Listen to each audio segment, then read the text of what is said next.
Bonjour à toutes et à tous, c'est Biapi. Aujourd'hui, nous abordons un sujet qui nous touche tous, la colère. Avant même que cette émotion ne se transforme en explosion, notre corps nous envoie souvent de subtils signaux avertisseurs.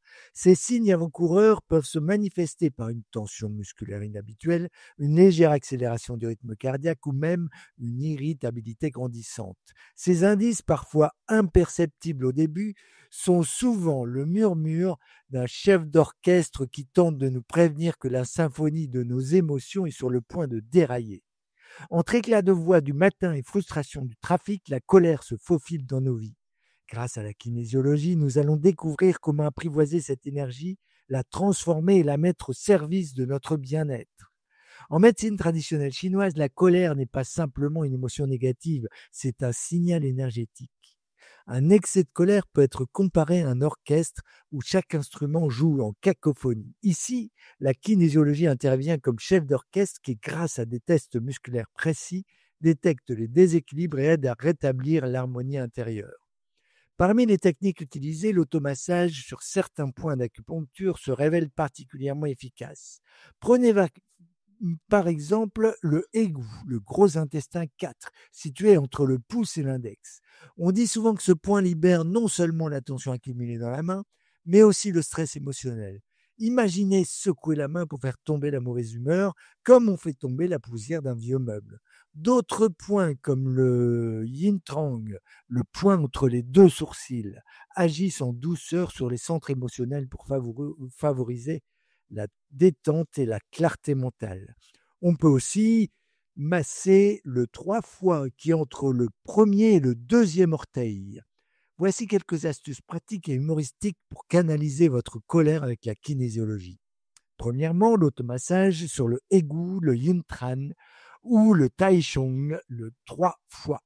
Chaque fois que vous remarquez ces premiers signes de colère, offrez-vous un petit massage sur ces points. Appuyez doucement sur égout en effectuant des mouvements circulaires, puis glissez vos doigts sur yin trang pour apaiser votre esprit. Et si vous pouvez retirer votre chaussure, faites-le 3 fois. Considérez cela comme une pause zen en plein chaos, un moment pour remettre votre chef d'orchestre en ordre. Respiration consciente et drainage énergétique. Accompagnez votre massage d'exercices de respiration profonde. Imaginez inspirer la sérénité, expirer la colère, comme si vous souffliez sur une bougie. Un petit exercice de drainage énergétique, une marche en pleine conscience ou des étirements doux peut transformer une émotion explosive en une cascade d'énergie positive. La visualisation et la détente également. Installez-vous confortablement, fermez les yeux et visualisez un flux lumineux qui apaise chaque fibre de votre être. Imaginez que votre colère se dissout comme du sucre dans un thé chaud, laissant place à une sensation de calme profond, presque hypnotique. L'hydratation, l'alimentation et l'humour. Ne sous-estimez pas le pouvoir d'une bonne hydratation et d'une alimentation équilibrée sur votre état émotionnel.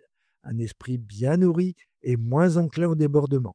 Et pour finir, n'oubliez pas d'y ajouter une touche d'humour, parce que rire, c'est souvent le meilleur remède pour transformer la colère en énergie créatrice. En combinant ces petits gestes simples avec la pratique de la kinésiologie, vous apprendrez à transformer cette émotion souvent déstabilisante en une force régulatrice et constructive. Chaque corps étant unique, écoutez le vôtre et adaptez ces techniques à vos besoins. Et si malgré tout la colère persiste, n'hésitez pas à consulter un professionnel pour un accompagnement personnalisé.